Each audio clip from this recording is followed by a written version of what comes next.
Sejauh ini apa tanggapan Anda dan soal etika, soal kemudian konsistensi dan lain-lain, tanggapan Anda seperti apa, Mas Burhan?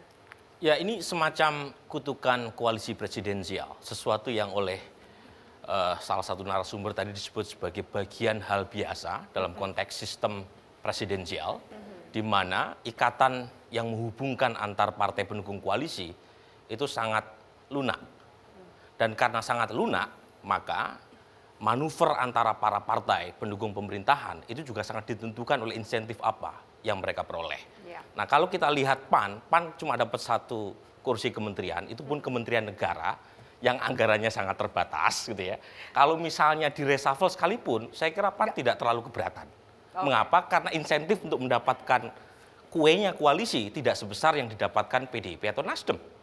Nah, kalau kemudian sekarang kita pertanyakan komitmen PAN, sebenarnya kembali kepada sang pemilik sistem presidensial, yaitu Pak Jokowi. Ya. Nah, pertanyaannya adalah apakah Presiden Jokowi mampu mau dalam konteks mereshuffle PAN. Karena kalau kita lihat koalisi pendukung pemerintahan Jokowi, itu Pak Jokowi membutuhkan PAN sebagai partai dengan simbol Islam. Nah, kalau misalnya PAN direshuffle, tinggal PKB dengan P3. PKB dan P3.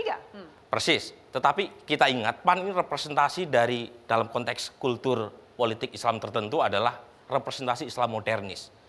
Nah, sebenarnya kalau kita lihat PAN itu bukan hanya semata-mata perlawanan mereka di DPR. Bahkan kalau kita lihat dari data survei, pemilih PAN itu sendiri juga banyak yang tidak puas terhadap pemerintahan Jokowi. Jadi sebenarnya yang ingin saya katakan adalah PAN meskipun elit yang koalisi, tetapi gerbongnya itu masih banyak yang tidak ikut selaras dengan pemerintahan Jokowi. Jadi kalaupun toh kemudian elitnya melakukan semacam manuver yang berbeda dengan kepentingan pemerintah, itu secara tidak langsung bukan tidak signifikan, itu seperti mendengar aspirasi basis masa mereka. Gerbong mereka. Jadi sebenarnya yang perlu dituntut oleh pemerintahan Jokowi kepada PAN adalah satu, bukan hanya soal komitmen untuk terus mengikuti jalur pemerintah, tapi mau atau tidak untuk mendisiplinkan basis masanya. Jadi basis masanya sendiri juga tidak tahu. Apakah tambah kursi itu, tambahan kursi menteri bagi PAN itu akan merubah kondisi? Justru kalau ditambah kursinya buat PAN, insentif buat partai untuk disiplin mendukung pemerintahan juga tidak ada. Gitu. Jadi perlu ada reward and punishment. Bagaimanapun PAN sudah melakukan semacam pembangkangan.